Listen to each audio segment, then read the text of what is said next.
Well, first off, thank you very much. Really appreciate the opportunity to meet everybody here virtually.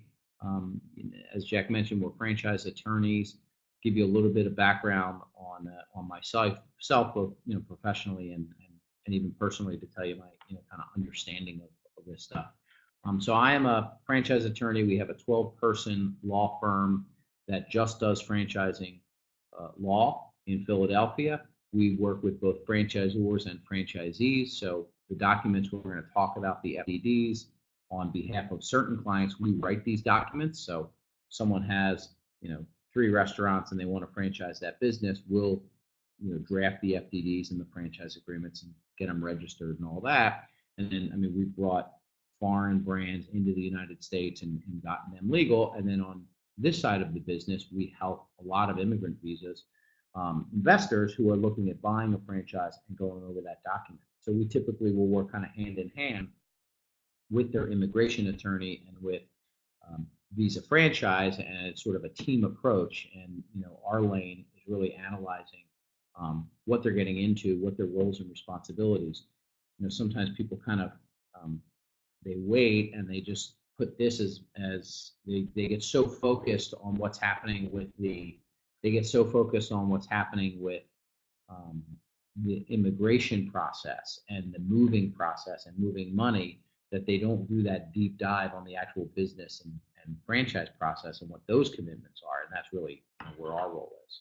So as we move through this presentation, what we're going to talk about is we're going to talk at a very high level of the overview of franchise regulations, obviously as it pertains to the United States.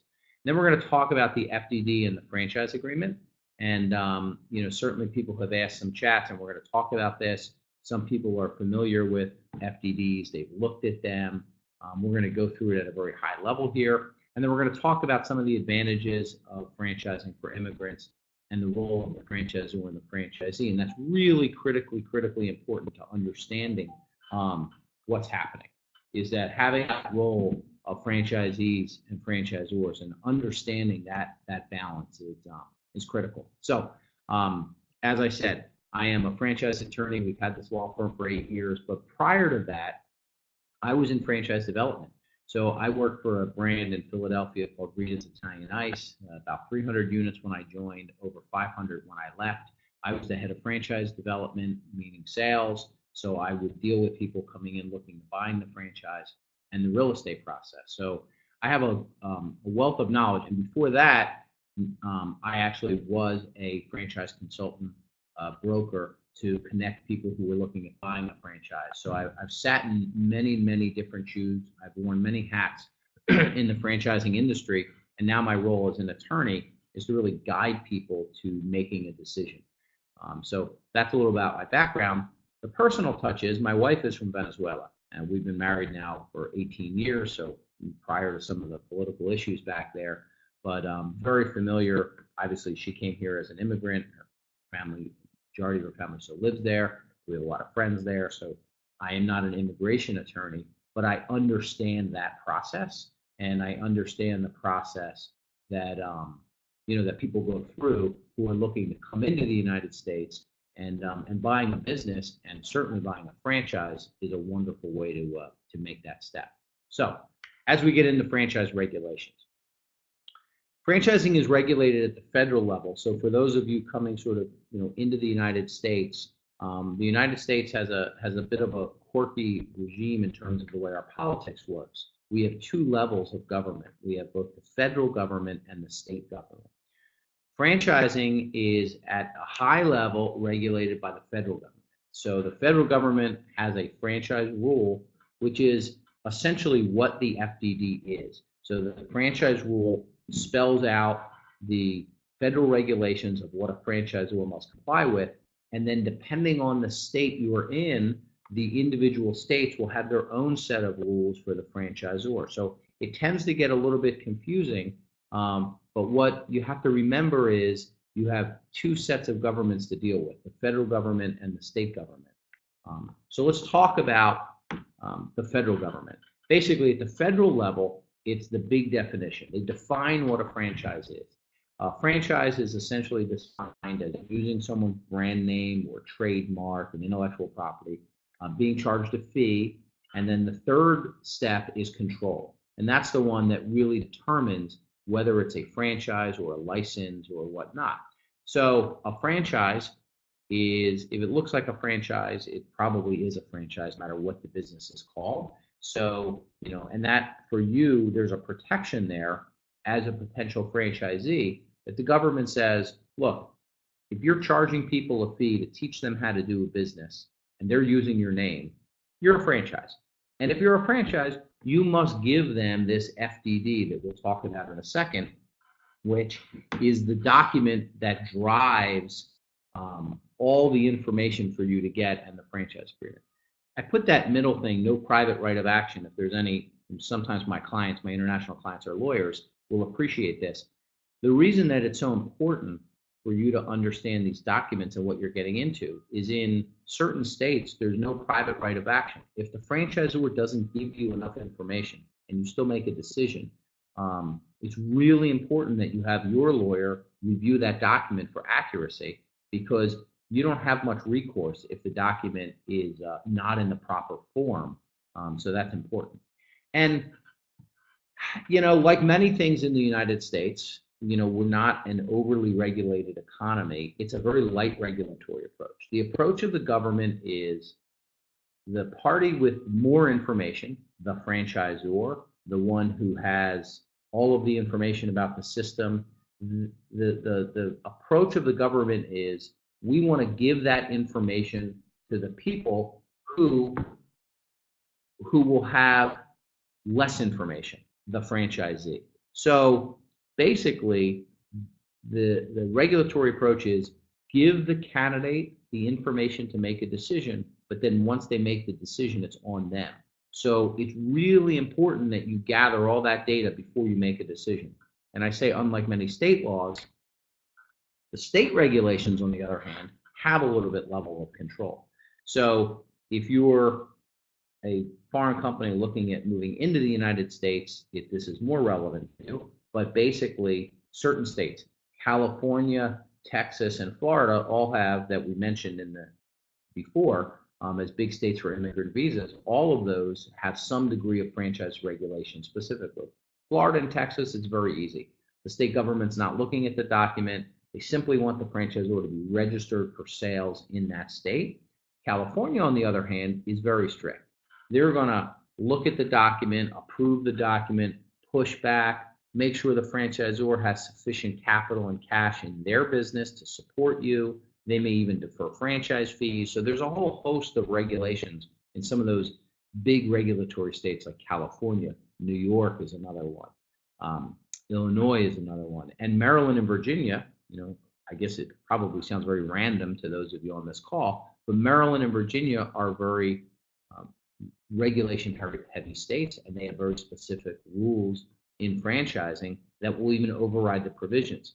Now, as a franchisee, you don't want to be dependent on state law to protect you. You want to do your research and understand what you're getting into. But so you just, the takeaway for you for knowledge purposes is to know that we have this dual regulatory framework in the United States, where at the federal level, they're putting out the FDD, and then certain states are approving it. And here's the map, by the way, and I will make this available to anybody so you have this. You even see it on my back wall here in our conference room. We sort of live and die by this map as franchise attorneys. Basically, this is more geared towards franchisees, so I won't spend too much time on it. But an FDD in any of these green states, if you're in the South, in Georgia or South Carolina, North Carolina, that document, if it's not registered, has not been looked at or approved by any government agency. Essentially, the franchise lawyers of the franchisor put it together. So it's really important that you have your own attorney look at that document to make sure that it's up to speed. Because if it's not up to speed, what else aren't they doing? You're making a big investment in these folks, and you want to make sure you're buttoned up. The red states are states that every year they must get that document approved. And so sometimes there's a lag time, especially in the spring, of when they file the documents and the new documents. And I only give you this as just back data point information to know, okay, Why are these things not approved? Why are there different dates? Why am I getting different contracts? What does redisclosure means? It just means they came up with a new document. Every year they have to update it and they have to give it to you. And this is the document we're talking about. So that's a little bit at a high level of franchise regulations in the United States. And as I said, this is more for the franchisors to pay attention to and more for you to just be aware of. The document we're talking about is this franchise disclosure document, and within there is the franchise agreement. And we're going to break these up a little bit, and then we're going to talk about, what your franchise attorney should be looking for.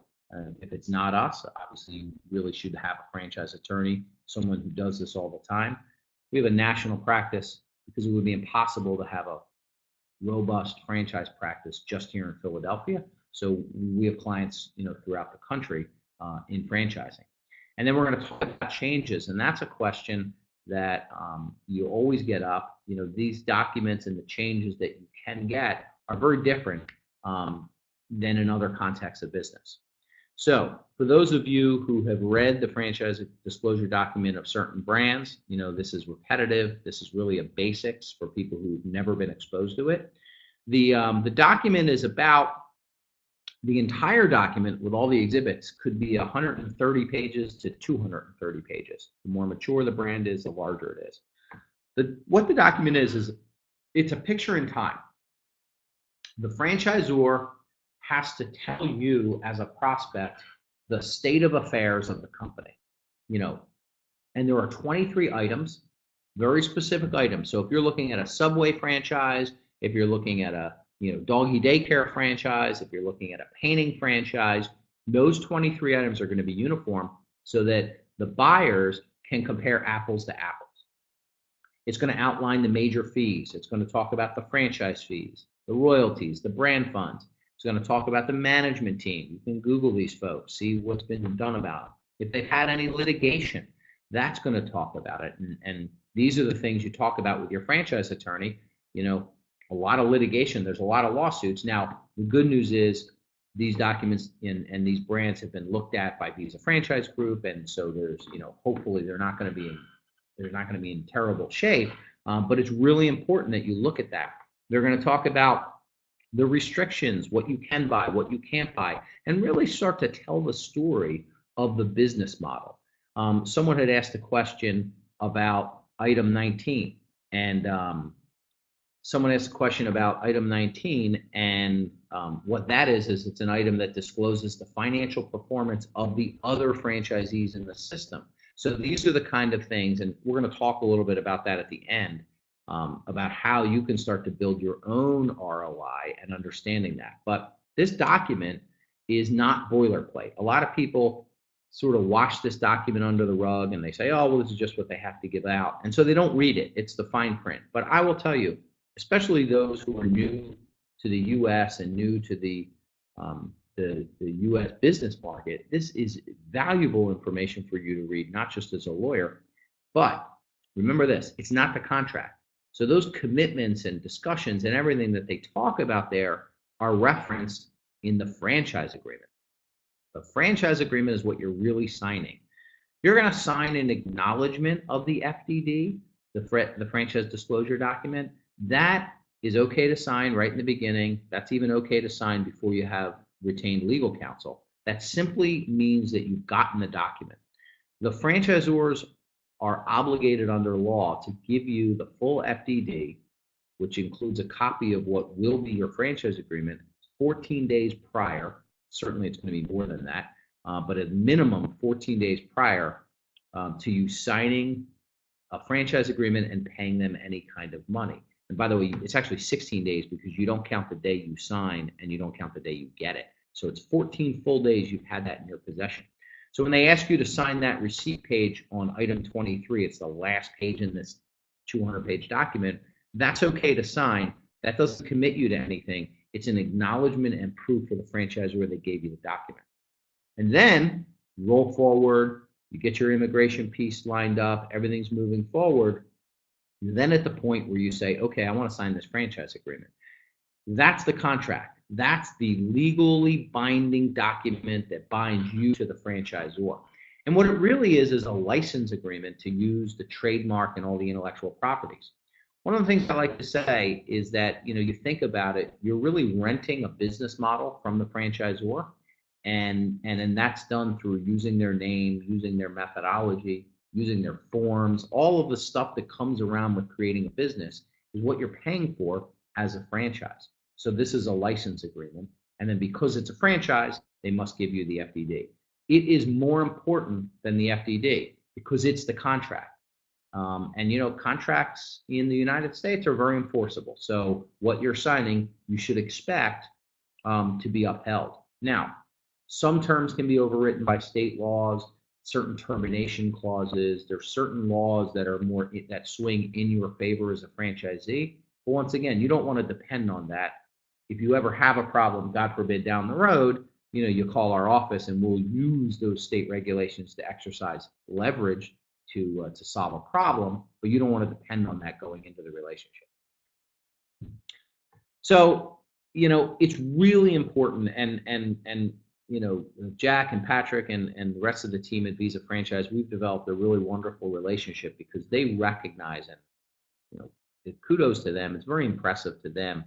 They understand that and to the immigration attorneys that we work with, and we've referred to them and they've referred to us, is that the immigration attorney, they don't want to deal with the FDD or the franchise agreement because that's a very specific area of law. Think of lawyers like doctors. It's you have the anesthesiologist, and you have your heart surgeon, you have your general practitioner, and you have this team approach of professionals that are going to get you where you want to go. Well, a franchise attorney is a very narrow focus where we focus on the relationships, the franchise agreements, and we're reviewing those documents completely separate of the fact of that you're coming in as an immigrant investor. Now, we're going to add a few things in there, like the timing of payments and things like that we're going to address with you and the franchisor. But for the most part, we're focused on this as if you were a U.S. citizen, a U.S. business owner, and what you're getting into. Because the majority of our practice is dealing with people buying a business in the United States. So it's much more efficient to use an attorney that understands these documents. We're not negotiating business terms. We're not saying, oh, the royalty should be this. There's a uniformity that makes franchising work. And that's not what you hire a franchise attorney to do. You hire us to help you understand your commitments. What are the fees potentially going to be? What are your responsibilities? What if things don't go as well? And what's the territory mean? What are the boundaries of you? What do you do with other people in the system? So our job is to really give you this. We work for you. We don't work for Visa Franchise. We don't work for the franchisor. We're there to help you truly understand the document and the commitment. Because after you sign that agreement, you get your visa, you open up your doors, and you're in business, the franchisor is going to be the one left standing next to you. And there's going to be things that they're going to ask of you that you need to know that you've committed to, because that's how you're going to run your business and be successful. So that's the purpose of having a franchise attorney. Now, we will negotiate some changes. Many franchisors say, oh, there's nothing that can be changed in our franchise agreements. And that's not true. We've been doing this a long time. We have a lot of franchisor clients of ours, and obviously a lot of franchisee clients. We write these documents. They can't tell us what's industry standard because we're right in the thick of it. It's all we do. But you have to pick your battles. You're not going to change things related to the system at large. You're going to change things related to your specific situation. And with an immigrant visa, there are things that are very specific that you have to deal with, and we educate the franchisor. The advantage of using a franchise law firm like ours is that when we tell them this is what we need, we have credibility.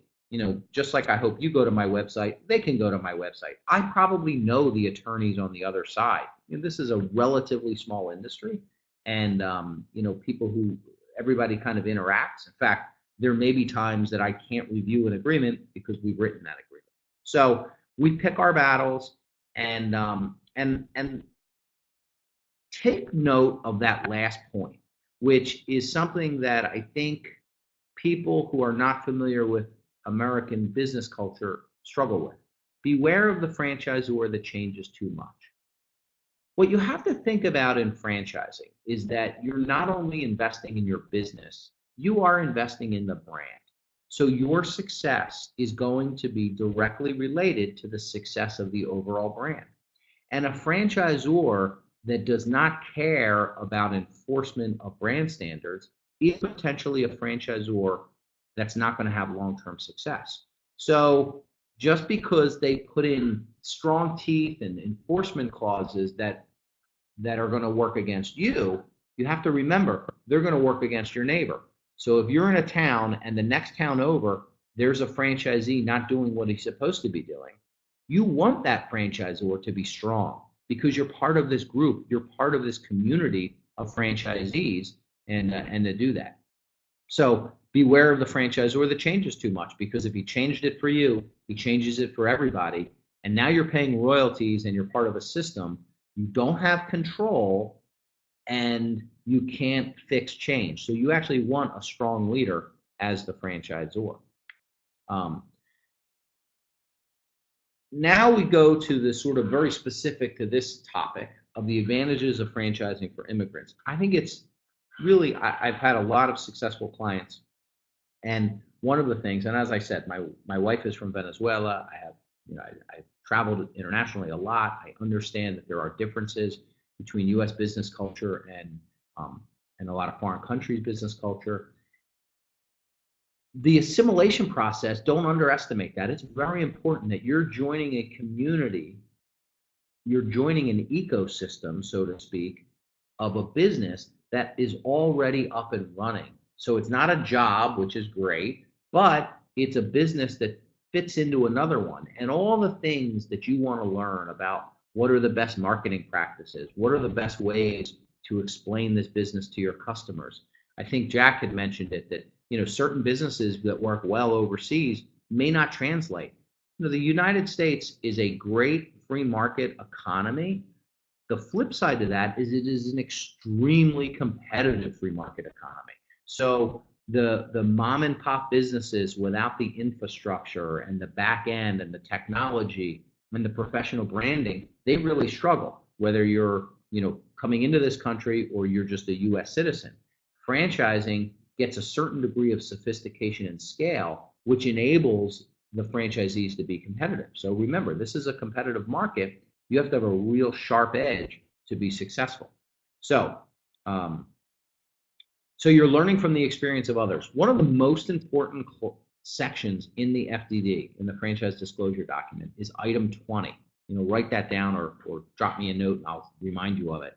It's a list of every franchisee in that system. You should speak to as many as you can. If you can find out that some were maybe immigrant visas, that's important.